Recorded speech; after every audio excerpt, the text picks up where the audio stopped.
আজকে আমি একটা পপ আপ কার্ড বা 3D বার্থডে কার্ড যেটাকে বলে সেটা বানাচ্ছি। তো প্রথমে আমি একটা A4 পেপারকে দুই ভাঁজ করে কার্ডের মতো করে নিচ্ছি। দেন তারপরে আমি ফ্লাওয়ার যে বুকেট আছে ওরকম শেপে আমি কেটে নিচ্ছি, কারণ এটা মূলত হবে ফ্লাওয়ার বুকেট, ওইটা হচ্ছে 3D হবে। এবার ফ্লাওয়ার বুকেটটাকে আমি এখানে শেপ করে নিচ্ছি যেহেতু কাটছি।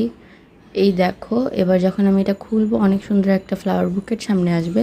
তারপরে আমি অরেঞ্জ কালার একটা পেপারকে এভাবে ভাঁজ করে নিলাম, তারপরে ওই সাদা পেপারটা লাগিয়ে দিলাম। দেখো 3Dর মতো লাগতেছে না? তারপরে আমি কাগজ দিয়ে কিছু কেটে রাখা ফ্লাওয়ার লাগাই দিছি। তারপর আমি একটা বার্থডে উইশ লিখছি আলাদা একটা পেপারে, সাথে আমি একটা সেপ্টেম্বর মাসের ক্যালেন্ডারও দিয়ে দিয়েছি। তারপর আমি সাইডে আরও কিছু বার্থডে উইশ লিখছি অ্যান্ড দেন হয়ে গেল আমার এই পপ আপ বা 3D birthday card. Thank you.